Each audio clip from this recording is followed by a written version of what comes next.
Welcome to the Bagel Logic Podcast, the show where Papa Thom spreads wisdom like a smear of cream cheese on an everything bagel. Here's your host, Thom Jennings. All right, welcome to the Bagel Logic Podcast. And before we begin, I just want to again thank everybody for the support. Numbers are looking good, and so that just means I'm just going to keep doing these, whether you like them or not. But I have a guest today, as promised. And I guess before I introduce her, she's actually listening, but I will tell you why I chose Alix and why I'm going to choose anyone to be a guest on this podcast. Alix and I we've spoken on the phone, and Alix, like me, is a talker. So, and I think we've just had some really engaging and fun conversations. We have some common interests that we'll get to in a bit. But I just kind of like the way she thinks. And I think she's got a very neat story. And I'm going to try to peel through some of the layers of the onion. But the short story is that Alix, I met Alix because she's one of the restaurateurs that runs a place called the Shirt Factory in Medina, New York. And she moved here from Washington, D.C. And I think she was originally from the area, but she'll tell us that in just a moment. She's also a photographer, and her photography is wonderful. Not to stroke her ego too much, but it's deserved, trust me. She's a phenomenal writer as well. And but I think when I do bring her on in about a minute, the title that she probably is most proud of these days is mom. So it's cool, and hopefully what we'll be talking about today is just how to balance all of these things, all these creative interests, and then I think she might even be a teacher to boot. So we've got all those things going on. But anyhow, Alix, thanks so much for joining me. I'm actually really looking forward to this conversation. You expect me to do a podcast after kind of an introduction that would leave someone speechless. So, thank you for that. Honestly, I'm sitting over here kind of trying to get the color back. I asked Scott, honestly, before I started this, and I told him, I said, I don't understand, why me? You can talk to a lot of people around here, and I listen to the other podcasts and people with an incredible resume, successful resumes. And I just thought, why in the world would he want to talk to me about anything? But I really very much appreciate that introduction. But thank you for asking me. Well, what is your favorite title? Is it a fair assessment? I'm sure. I love watching your social media posts. It's got to be pretty cool to be a new mom. But it must really change your perspective on everything. Everything, honest to goodness. And it was the one thing that one label, that one title that I never wanted, or thought maybe I convinced myself I didn't want, but we'll have to really peel back those onion layers for that. Or I'll owe you money at the end of this therapy session. But I honestly, I'm admittedly 37 years old, and I never in a million years thought mom would be part of my life, but oh my gosh, doesn't it change everything? So, people, I have this running joke with my kids, and I'm almost embarrassed to tell it, but I have 3 kids, and I always say to them, well, you know what, if it weren't for mistakes, I wouldn't have 2 out of 3 of you kids. So, and there's a little bit of truth to it. And of course they have to figure out which one wasn't the, quote unquote mistake. But having a child, was that something planned? You had such a busy life. It's just got to seem kind of crazy that it all happened when it did. It was one of those, it was absolutely intentional. It was 100% intentional after many years of a complete boycott on the baby business. And I think COVID, honestly, it's funny how we both kind of birthed something out of COVID. You didn't fall, you chose, and you threw yourself full into Pop Tom's Bagels. And for us, it was we had done the business thing for a while and something else was lacking. We hadn't done the parent thing. And I think that all of the things that we filled our schedule with prior to Rue, they were fulfilling at the time, but it's they're not the ones that are going to come home from college or wherever they are and, sit with you at the counter over a cup of coffee or a glass of wine and tell you about their life, those things, there was something very much missing. And I think that shutdown allowed us to kind of go, okay, so in the silence that was terribly deafening, at the time, we had the hard conversation about what else is there. And honestly, for us, it always, boils back to family, our parents and our siblings. But we just, I don't know, it was time. And we're so grateful that we made that intentional decision. I think that joke about what did everyone do during quarantine? Yeah. And it was like, oh, the quarantine boom, yeah, we're part of that, but that wasn't it was a years long struggle of a talk. And Scott really wanted to be a father. And our very first conversation on our first date of all things was, if you want to get married, keep on walking. Do you want any babies? Keep on walking, because I'm not doing either of those things. And I sit here with a ring on my finger and a baby sleeping in the next room, and he, made a liar out of me. But again, just really, really grateful that we came to the same place at the same time. Yeah, it's wonderful. I mean, it warms my heart. It really does. And it's my wife, when her and I started dating, I really didn't ever want to get married again. And she's my best friend. I really love her to death. And I could say that, 'cause she'll never listen to this podcast, but that's part of the security of our relationship. But you spoke about family, and I one of the other things that I kind of wanted to discuss with you was, you were in Washington, D.C., and then you came back to Medina.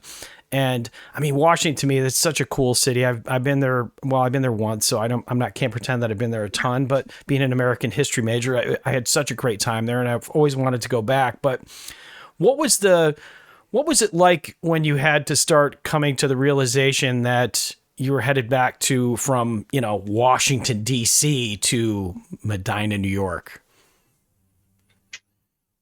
So the truth, it's funny, I've gotten this question twice in 2 days. So here's the truth, right? I, born and, raised in Medina. I was a very, very bullied kid in high school, and that's just the truth. And I don't think I've spoken about this even, on the blog to a lot of people. I was an incredibly bullied kid in school. And so my leaving my hometown had more to do with running away from a life, I mean, years of bullying. And so making the decision to come home was a hard one for me. For Scott, it made sense. Like, Scott is very comfortable in his own skin. And for me, it was, I had in DC, not only is DC a fabulous city, but there was sort of an anonymity that I had there, that even though I put my life out there on social media and in our blog, and everyone, knew of me, I was able to curate kind of the story, right, about who I was. And it wasn't, when I came home, the people that live here know me before I went away, and before I reinvented, and before I chose to write about what I had done and what I'm doing. And so coming back to Medina is tough, and it's not even about the size, and it's not about, it's about confronting kind of like your past self. And I think that's something that, especially when you're from a small town and everybody knows everybody, and it's a blessing and it's a curse. It's something that I'm still 5 years later reconciling, and still trying to, it's honestly why I feel more comfortable in the kitchen at the Shirt Factory than I do behind the bar, because I'm still struggling with who I was and who I am. And I think honestly, most people probably would agree that we're struggling with who we want to be. But it was a tough, it was a tough decision. I'm glad we did it, but it was a tough decision. So, yeah, and that's such a wonderful answer. And it's, I think that kind of gets to the heart of even everything I've wanted to achieve with this podcast, as we spoke before we went on about just being introspective. And I can empathize with the whole bullying thing. My sister, Kathleen, my older sister, we still talk about how, I was getting bullied. I had a kid tie my ankles up and hang me in a tree and, just relentlessly beat up. And it was tough. And you're right. It never goes away. And here I am 55 years later, and we're still talking about, the bully. And you and I are both teachers as well. So it's like you're almost re-traumatized as a teacher when you see a student getting bullied, because instead of being that sympathetic figure, you're empathetic, but then you have to get out of your own skin to try to address that. Is that the experience that you have when you're dealing with a school bully? I mean, that's my hard line. Like, I don't have many hard lines in the classroom. I find that, like, the whole idea of rules and what we can and can't do in a classroom, they kind of go out the window for me. I'm a little bit more, I don't know, just flexible in my teaching style, but that's my hard line. When I feel that somebody has been cornered or is uncomfortable in a classroom, it's a no tolerance, zero tolerance policy. And I think I got into teaching reluctantly. Honestly, my mother for years said, maybe she saw it in me, obviously, before I saw it in myself, but she kept saying, be a teacher, be a teacher. And I told her, and I remember telling her in high school, like, don't ever say that to me again. I'm never walking into a classroom. I'm never going to put myself through like school after I don't have to. And I think, honestly, there's always a fight for the underdog in me. And I think that after I moved, I started college, and I started as a theater major of all things. Love the theater, love the stage, started, with a major in acting, and then just found the classroom. Not only was it was the opportunity to feel like I'm on stage every day. Like, the curtain goes up when the bell rings and the curtain goes down. And then it's like show after show after show. And you just have a live captive audience, and, you're there to sell whatever you're performing. But it was a way to kind of like fight the demon of the bully. It's like, there were teachers, I'm sure you had the experience too, but there are so many teachers out there that invite those bullies into their classroom during lunch when we're too scared to walk into the cafeteria. And, when I would sit in the nurse's office every day in 8th grade of middle school, trying to avoid having to walk through the doors of the cafeteria. Or I would hide, Mr. Steele in Medina, he's retiring this year, but like, he allowed me to hide in the band room, and I would sit in a practice room during off periods and sometimes during math, sorry to my math teachers, but like, because I couldn't go and to class. And so, I wanted to be the teacher truly that has their door open, that doesn't escape to the faculty lounge during lunch, but my door stays open so that anybody who can't face walking into the cafeteria has an alternative place to go, somebody with open arms and open ears, So it's like, maybe it's almost selfish now that I talk about it, but it's kind of like, it's helping me maybe in some sort of like truly weird cathartic way confront or reconcile with my past. Yeah, I've always thought, my philosophy has been, if you have somebody that has a drug or alcohol problem, the best person to help them is somebody that has gone through it. And I believe truly, like, kids that are bullied are better off having an adult in their life who can, again, empathize, because they need that. And instead, in my case, being a male and in my generation, to even admit that you're being bullied is, that the whole sissy thing and all that stuff. So it's very tough. But I guess that's where you have to kind of look back on those experiences and turn them into something that's a positive instead of continuing to dwell in the negative. Absolutely. And I think that that's something that even we take into the shirt factory. And Scott has his own, past and things that he wants to make right by having the shirt factory. But I too, like, no matter whether it's the classroom or our business, it's kind of like we welcome everybody. Like, there's not a single person that walks through our doors that we don't want to say, like, come on in, and like, you're safe here and you're welcome here. And, there are people that over the years we've fed when they don't have money to eat, and do it religiously, because why wouldn't you? There are just things that, there are things that just make the world go round that we want to be able to achieve, be it in our professions or our business, or to confront things even on the blog or writing, that it's like people don't talk about it enough, but it's there, and we're not perfect, but it's there. So, and leading into the shirt factory, now, those people listening that don't know what the shirt factory is, it's in Medina. You can look it up, but to me, that was, if you want to talk about a bold move, not only you're moving back to town, you're taking on a restaurant, and you're still going to continue to work full time. Now, I work full time, and I have like a 1 day a week, maybe 2 day a week bagel operation. And if I had hair, I would pull it out. It's a miracle that my beard is still here with me.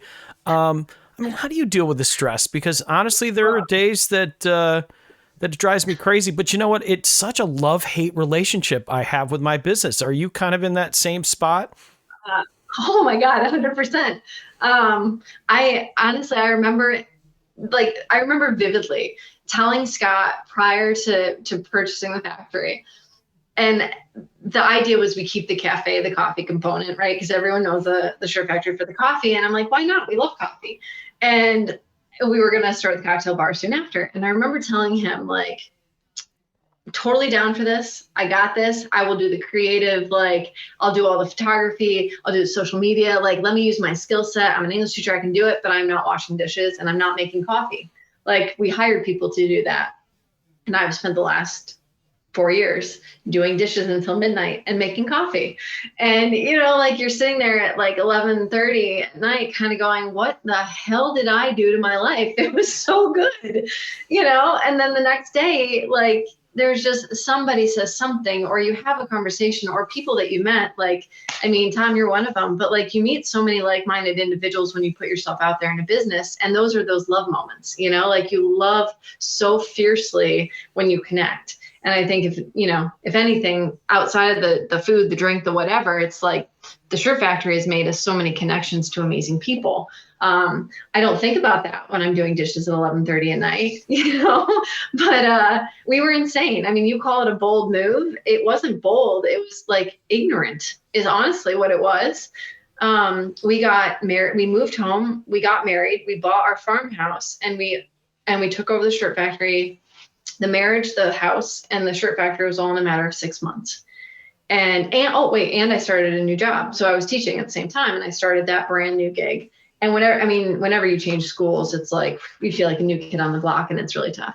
But all of that, those things all just like intersected at once. And I mean, honestly, it was like a crash collision, because I mean, it was a mess. And we were so optimistic when we took over in February of 18. I don't even remember when it was. And by April, it was like the stress of it was so obvious. And it was, I mean, I had no idea. I had no idea what it meant to run your own business. I'd never taken a business course. Didn't know a thing about the financial aspect of it, the licensing, like, I didn't know any of this stuff. I was an expert professional at dining out. And that was somehow enough to make me like capable of running a restaurant. And honestly, it wasn't. So the stress of it all, I mean, it was overwhelming, honestly. And I think that over time we got better at managing some of those things, but you know, I mean, I don't even know what to say other than it was tough. It was really tough. And we had to convince ourselves. It wasn't until the bar opened, honestly. And the bar opened, we took over in February, the bar opened in September. So that was a long time in between trying to find the motivation to do something that we really hadn't gotten ourselves in. Like, we didn't want to do coffee, but it was there. And so it was kind of like, let's just get to the passion of this. And when we got to the passion of it, things started falling into place. But I think that's, you know, that kind of harkens back to anything you do in your life. Like, if you have the desire or the passion behind XYZ, it's going to make more sense. And you're going to convince yourself in those low, dark, hate moments, well, I got into this for the right reason, you know, and it took a little while. It came, but it took a little while. Yeah, I mean, I totally relate. I remember my many low lows, and it's put a strain on our marriage at times. And I honestly, I have an amazing marriage. I really do. My wife's my best friend, and this is the only time that we've ever really had any kind of stress on it, was just dealing with the business and equipment and now employees and all those other things. But like you said, the flip side is you get that rush, that weird rush that you can't get from a drug or anything like that, when somebody just says to you, hey, thank you for what you bring to this community. I mean, just something little like that I don't know, man. I never get sick of that. I definitely am sick of washing dishes. So you and I are kindred spirits on that. And I just, oh man, do I hate, like about 11:30, I've got so many new swear words that I'm conjuring up in my head going, why am I doing this? But, and then I go and hand somebody a bag of bagels. They're like, these are the best bagels I've ever had. And it's great. But, you know, as I said, I think, you know, with the shirt factory, with my business, with our friend Brian's business, and so many other businesses in a small town, they become an extension of our personality and who we are. So that's really where, it has those warts and that kind of craziness. But I think that there's people out there who appreciate that. Yeah. I mean, honestly, I think, this is something that we have tried to do from the get-go. Like Scott and I put ourselves out there very early on before we even moved back to Medina. Like, I mean, when you have a blog or a podcast or an online presence of any kind, like you have to be willing to like just expose, like lift the veil, expose thyself, and just hope for the best, and like to thine own self be true, and like the rest should follow, right? And so I think that when we moved home and it was like the shirt factory became a reality, we realized that people were going to actually, I mean, we weren't behind a screen anymore. We were in real life, and people were going to have real conversations with us. And we were going to be like, it was just, everything was going to truly, I don't know, like that buffer was gone. And so I don't know. I think that honestly, getting into the shirt factory allowed us to be a little bit more of our true selves, and to kind of like have a relationship that we didn't have before, because we were in the person meeting people and in the community. Like, it wasn't just like, oh, you're from Medina, I'm from Medina, over a screen. It was like, these are the people that live and breathe and struggle and, succeed in your own space. And the shirt factory really, truly allowed us to do that. But I think honestly, what you just said that really resonated with me was that, like, you chose to get into this with your wife. Yeah. I chose to get into it with Scott, and it's kind of like you take that leap of faith with somebody, and everyone has been like, "Are you crazy? How do you work together and live together and do all these crazy things?" And then like we have family involved, and there are owners that are our family, and there are people that work with us that are family, and it like there's no separation of church or state at that moment. Like, you don't leave work, like you never do. Because it's always sitting and simmering, and it's in every conversation. And I mean, Scott and I used to like, we'd be like, tonight we're not discussing it. Like, we're having dinner and we're not discussing it. And I don't know if y'all done this, but like, it's enough, you can't talk about it. And not even 3 minutes into oh, but wait, I just have to say this. Like, we did blah, blah, blah. And it just spirals. And I mean, I don't want to say it was toxic, but the strain, it was toxic for a while. And we had to figure out, like, to the point where it was like, is this even worth it anymore? Like, we want to really, truly, like, Scott and I have been, I mean, Scott's incredible, an incredible marriage. We have the same, like, it's been so solid. And, we've been through a lot. Nothing as difficult as owning a business together. And that is, I mean, that's tough stuff. But like, we love it, and it's good for us. Like, we're creative together, and we get to spend time together outside of our, like our own professions. But you really have to strike that balance with your significant other if you're willing to go into business with them too, Yeah. And also accept the fact that they're not always in the same spot that you're at. I mean, there's times where my wife got really sick there for a while, so she just wasn't into it. And, at that point, I'm all gung-ho, we're going to take over the world one bagel at a time. And then there's times where I'm on the opposite end of the spectrum, like I've just had a, bad situation and I don't want to deal with it anymore. And, it's hard to find that synergy sometimes. But, I mean, it's like you said, at the core, I think if your relationship is strong enough, you're going to endure it. And you also begin to recognize that these, conflicts or discussions or everything have nothing to do whatsoever with the strength of your relationship. It's just the nature of business itself. It can be very toxic, and you just always have to mentally be really aware of that, that little devil hopping on your shoulder and getting in your ear. Mm-hmm. No, and I think that our problem right off the bat was that I don't think we ever figured out who was doing what or who was in charge of what. Like, there was no delegation of duties. It was kind of, we're just all in. And again, this was the being naive and not knowing how to run a business. And I think for anyone who's even like contemplating a small business or anything, like, I think the key is in delegation, right? Is figuring out how you're going to manage it, because you can't manage it all.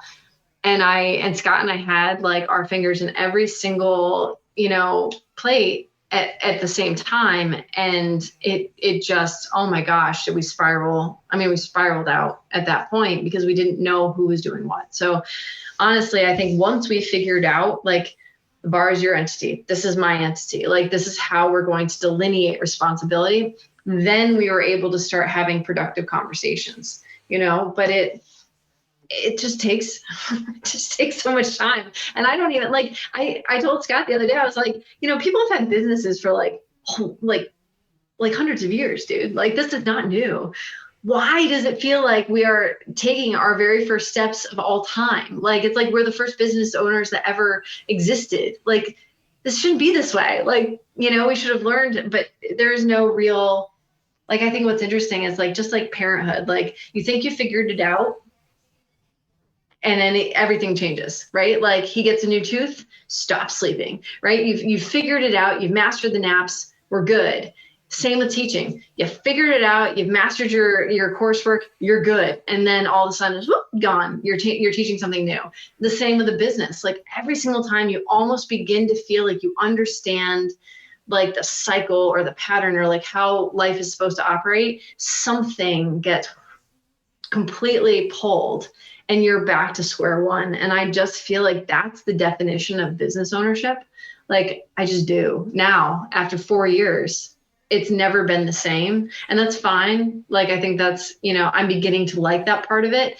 I don't stress out over, I remember when we first started, like, I was on our Square app, like, every day, all day. Like, I'm not even kidding. Like, I was like, did we have a like, how many, like, I was obsessed because I didn't understand. Like, I thought that was like, that number or those numbers equated to success. Like, I didn't realize that they were cyclical. I didn't realize that, okay, so nobody gets out of their car in February in Western New York. They're going to go through a drive-through. That's just what happens. Like, nobody's going to get out to get coffee if they don't have to. Don't take it personally, Alix. This isn't a reflection of your failure at the cafe.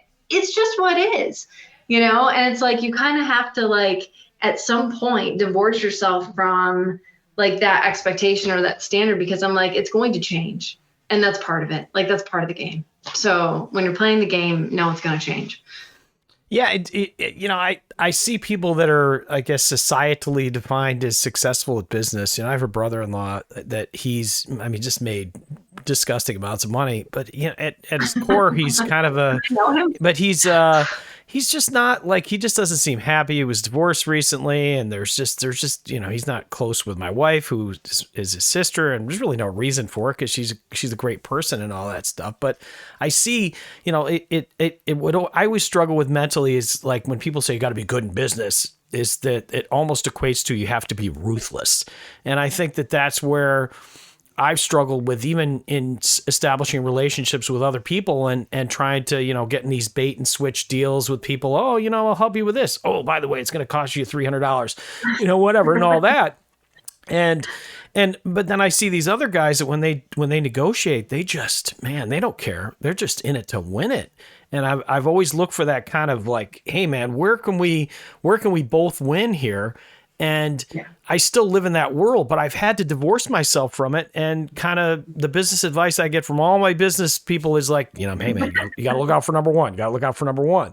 I'm just not good at that. And it sounds like you kind of deal with that same thing all the time. It's like, I'm always worried about how many people listen to the podcast. Every Saturday, I'm like, nobody's going to show up to the farmer's market because my bagels suck, all that stuff.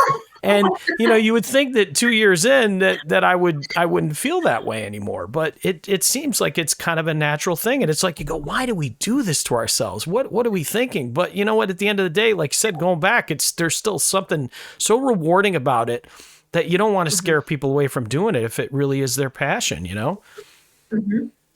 Yeah. And whenever Scott and I truly get into the weeds on, like, when I find myself looking at numbers or feeling like, that maybe the lack of, I don't want to call it success, but like maybe that lack of like where you think you're going to be is like, we're struggling. It's kind of like, okay, honestly, are we having fun doing this?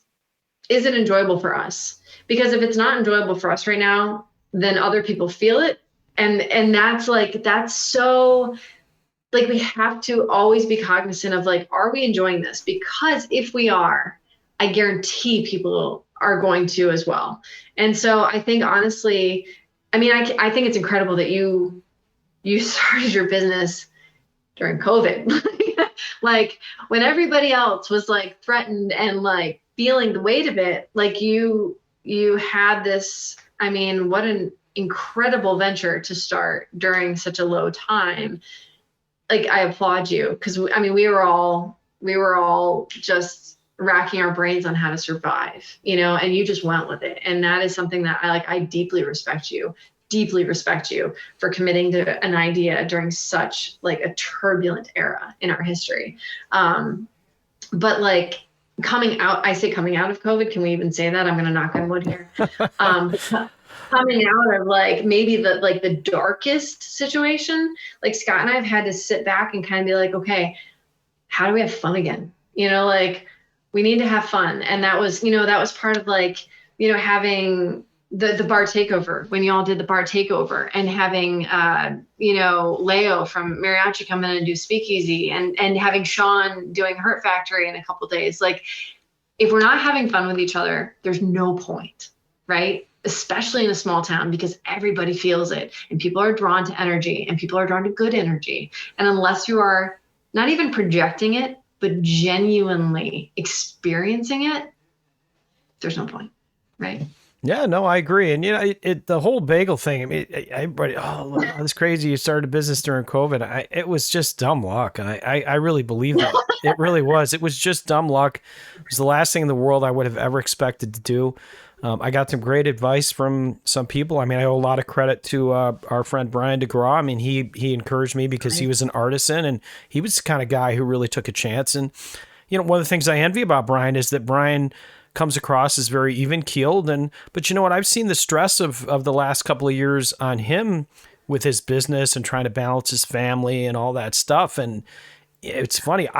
Before I never really looked at that kind of stuff. And I think a lot of people said, yeah, they can sort of feel the energy, but they don't always necessarily know where that energy is coming from. And speaking to the fun, my buddy Jack, he always, Jack Burris, and he always says to me, he says, hey, you got to ask yourself every day, why are you doing this? And it's interesting. That always stuck with me. And I had a guy who was a director in a play, and he always used to use that old cliched line, what's your motivation in this scene?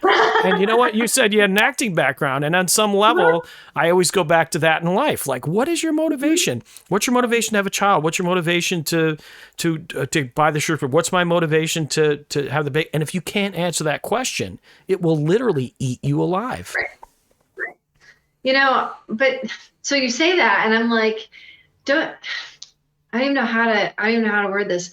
Sometimes I feel guilty too. And I've read your posts, and it's kind of like, you want to put out good product, you want to do a good job, but don't you sometimes feel guilty when you're like, damn, I got to make some money? Like it's got to be worth it too, right? Like if you're going to devote so much time to something that's not your family, your children, your partner, there's got to be some payoff too, So it's like, you have to, like I say, okay, what's your motivation? We want to have fun. We want to be successful, whatever that, however you define success, I suppose. But like at the end of the day, like you also hope, as a small business in a small town, you hope that you pay your bills. And that's just the God's honest truth, is that like those numbers and those things, like you do hope that people like your product and will continue to support you no matter like, I mean, with Brian, like, Brian is just such a testament to our community of like resilience, right? Like hard times, and that man has stuck to it. And I think that stick-to-itiveness, is that the stick-to-itiveness?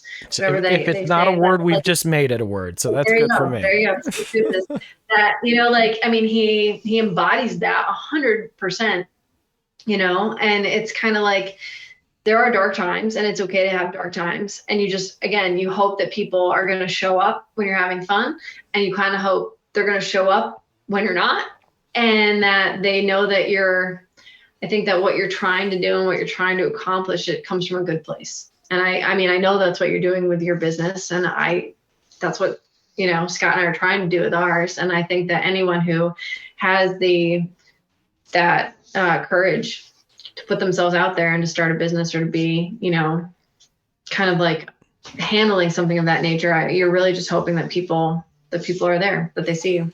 Yeah. And the money thing is, I mean, we've just had horrible, horrible situations with the money. Just, it is not my strong point. And I've always had to say, I don't do the money thing well. I just don't. And, that's where we're right now, where we're reevaluating the business and just trying to figure out a way to make money. And I'll tell you, I had a situation where there was a guy I worked for when I was in commission sales, and I thought he was the biggest jerk because he pulled me into the office one day and he says, you know what? He says, you know what pisses me off the most? I own this business and you're making more money than me because of what you're selling. And I thought to myself, well, you ungrateful slob. I'm of course I'm making money because this is the rules you set up and I'm making commission. And I'm to the point now where, like, most weeks the people that are on my payroll are making the money and I'm not. And I'm going, you know what? I kind of see where he was coming from. I mean, that's a legitimate complaint. Like, it's the product that I made. I developed it with my wife, and I appreciate all the customers and everybody that built it up, but now I got employees and they got to get paid. Why don't I got to get paid? And then there's that, oh, well, it's a small town. You should be doing it because of the love of it. And of course I'm doing it for the love of it, but you're right. At some point, if I'm not making money, I'm just going to stop doing it because I would rather spend the night with my granddaughter than bust my butt for making, $2 an hour profit. Right. No, and I'm like, I feel that. In fact, in this last week alone, we've owned the shirt factory for 4 years. In the last week, we put me on the payroll because I took the year off teaching to be with my son, and that's taken a huge, toll on us. And it was like, well, wait a minute, I'm working every weekend in the kitchen. I'm working I'm not just sitting here doing the social media and the creative, and I'm not just popping in to be like, hey everyone, how's it going? It's like, no, I'm actually doing the grind. So I am like, at some point, you're kind of like, after 4 years of not getting paid and making sure that it was kind of like, we both had other jobs, and you guys, that other job is what you used to pay the bills so you could afford to, throw some money or throw some time or whatever it is into something else that wasn't paying you directly. And every time we made money, it was like, okay, so let's buy some patio furniture. All right, we made some money. Let's buy this. We made some money. Let's promote this person. This person's been working their butt off. They deserve a promotion. And I think that, it's almost like parenthood, right? I'm going to tell a bad story here. And that's just that they told me before I had a baby that I would love my baby more than my husband. And I said, there's no way, I can't do that, because here's the thing, you've got to value your husband or your wife or whatever, your spouse, and prioritize your marriage. If it's I come from a divorced family, my parents are amazing, but they're divorced. Right. And I'm somewhere in there, I'm you have to love your spouse more than your kid so that you are there to give your kid the best life. Right. And that was what I thought. I love Scott so much. So here's the difference. I love my baby more, but I value and I prioritize Scott first. It's the priority, right? It's not the love, it's a priority. If our marriage is a priority, then Ro will be fine. Even though I love my baby, whoa. And with the business, it's kind of you've got to value yourself too, in order to take care of your people. And as soon as you lose sight of the value of what you bring to the table, and you're only funneling energy or profits into everyone else, you're depleted. You've got nothing to give anymore, right? And you're going to go out of business, and it's not going to make sense. And so I kind of have found that in the last year, being a parent and realizing that everyone was right, the kid, oh my God, the kid, but you have to still prioritize the marriage or the being the owner, right? You have to, or else the rest of it will crumble. Yeah, no, I agree. And it the whole spouse and child debate, and it's kind of like people that say, you don't have a favorite child. I mean, you've only got one right now, but I've got three. And I almost joke that it's kind of like the top 40, they get ranked every now and then. I got 3 kids. Well, you're number 1 this week. You're number 2. It depends on who came over and helped me put up my curtains this week. But, yeah, it is. You're right. It's such a struggle. But I was thinking when you had your child, I was like, man, this is crazy, because I know, as I said, even just struggling with the time with my granddaughter, and that's always the thing I come back to. I'm like, if this becomes something that interferes with my time and my relationship with my granddaughter, I'm done. Like that's the deal breaker. And I'm assuming on some, and like I put my wife on the payroll because at that point I was just going, you know what? I don't care if we're in the red every week. At least she's going to get a paycheck because one of the two of us is going to get a paycheck if nobody else. Right. And if that doesn't happen, I'm not going to be a happy camper. But on some level, this sounds very dire and very dark, but I hope people listening out there understand that these are the kinds of things that, I don't know, I wish I kind of thought about a little bit more before I dove in head first. And I don't know how you prevent these things. Maybe it's just an awareness. And I think that when you have an awareness and know that other people are going through the same thing, you feel a little bit better about it. Oh, absolutely. I mean, the truth is that like, yeah, that's a lie. Somebody at the beginning of Shirt Factory, I remember them telling us like, you're getting paid, right? Like you're getting paid. Like you put yourself, like they said that. And I thought, okay, like, I mean, this isn't my first job. I'm teaching every day. Like it's my gig. This is the fun part. This is like what takes the place of eating and dining and blogging in DC. Like this is the fun thing that we do every night. And I remember them saying that to me, and it took a long time, honestly, to understand the value of putting yourself, be it on the payroll or not, but like we don't talk about that. Like when we're posting on social media, like in our personal life and our blog, we bare our soul a little bit more. Shirt Factory, while we are, I hope, transparent, and I hope that we invite you in, and it's kind of like this, like we want to tell a story that is genuine, but we're not going to tell you the woes of business ownership either. Like the goal is not to like, make you feel pity for us. And that's why you're going to buy your coffee there tomorrow morning instead of going through the drive-through.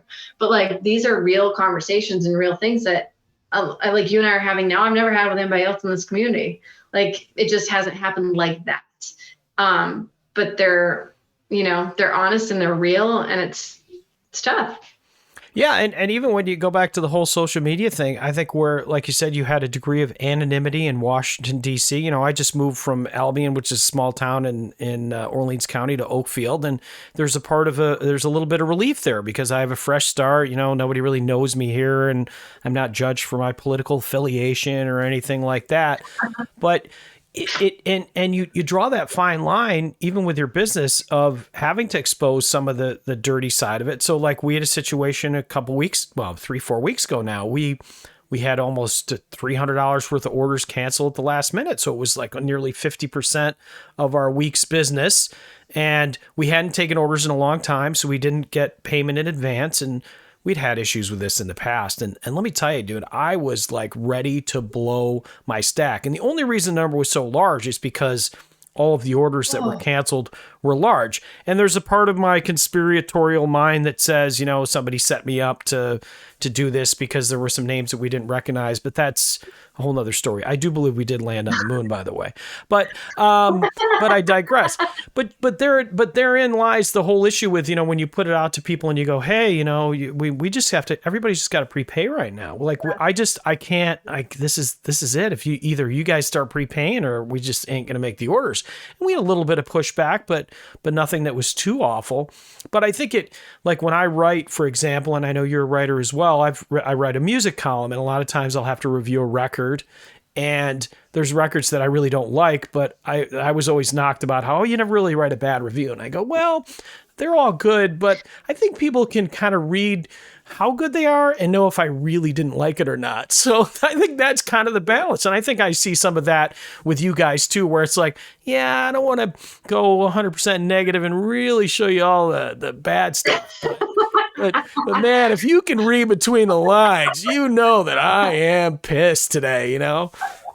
A writer to a writer. Yeah. I'm glad that you see it. Yeah, I get it. And like Scott, it's funny because when I met Scott, it drove me crazy because every time I'd be like, how are you doing? And he'd be like, best day ever. And it was bullshit. Like, it's not the best day ever.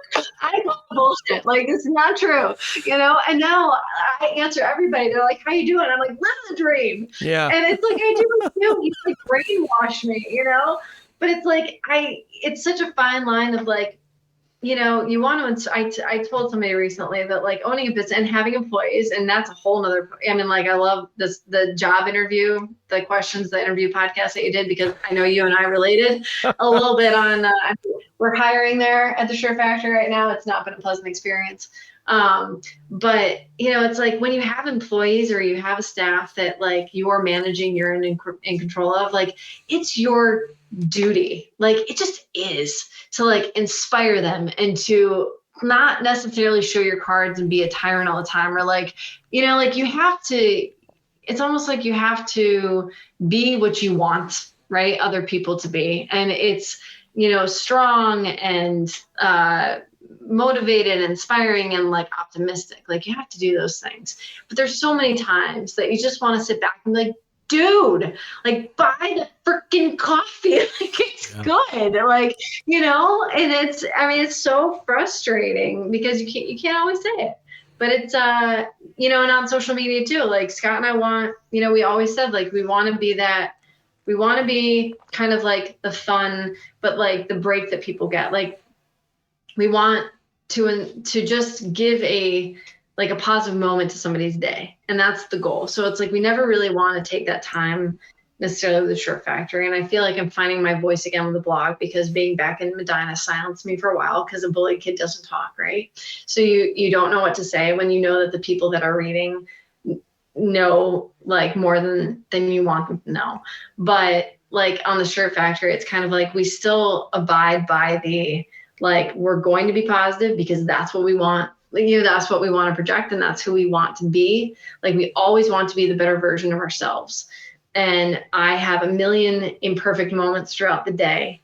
And I feel, like defeat in those moments between posts or whatever, but it's my job to try to rise and to try and be like, you know what? Marin's cake is banging this weekend. You should totally have Marin's cake, because damn it, when life is hard, there's cake, and we've got cake. So, you find something good to put out there, and just, you hope to live another day, honestly. Yeah, I agree. Writing is so therapeutic, even if you're not somebody that is published, or you just write it for yourself. I mean, I can't tell you how many times I've written a social media post and never posted it, or I wrote the whole thing. It was like this angry letter to the world, and I'm like, don't do it. And but it was good that I was able to put that down. But yeah, it does kind of slow you down, because I think talking, you really just said that stream of consciousness, here we are.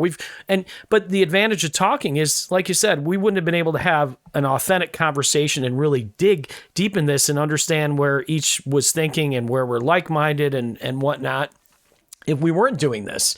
Because like you said, there is a persona that we have to put out there as business owners.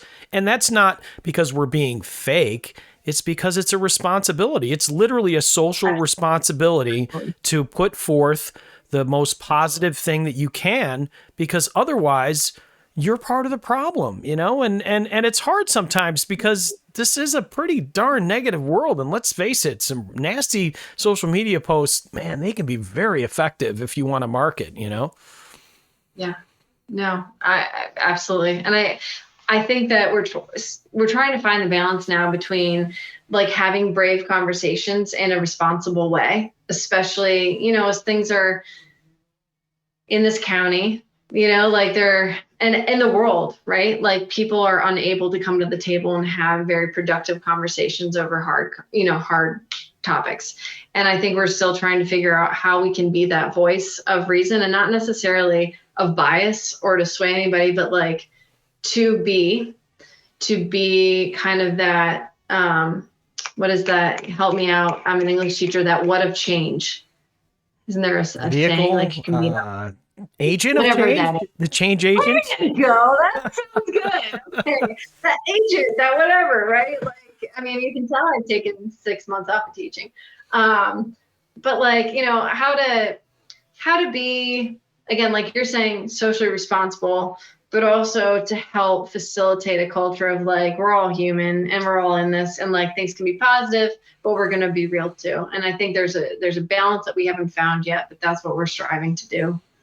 Yeah, I mean, I call it the Barbie doll syndrome. Barbie, I think at some point they realized that Barbie needed to look a little bit more realistic, because if you're too perfect and you put out this persona, then people have these expectations. Well, gosh, I must be the only business out there having these issues because, man, Shirt Factory's doing really well, and all these other businesses are.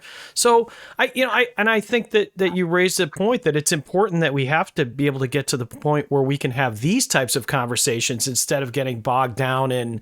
And I love talking about politics. I love talking about religion, but I don't want to get into. I'm not trying to convince anybody. I'm just trying to learn, But when it comes to businesses, I think there's people that may not talk to me because of my views on politics and religion. And that's kind of a shame, because we could both really help each other out when it comes to situations that we come up against that they can offer some advice for that maybe I would never think of, Scott and I talked about this the other day, and it's like, maybe you've seen this with your bagels and like everything, but like the people that support your business and your patrons, they all of a sudden maybe friend you or become friends on Facebook, or they become part of your circle in this weird way, especially in a small town.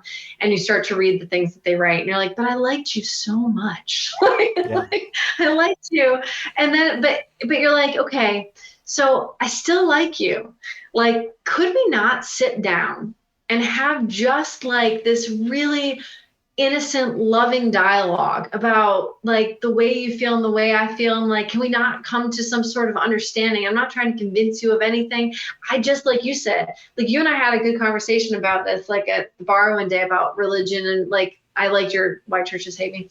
That was good. Well, but like, these are things that I feel too. And, but like, I just want to sit down.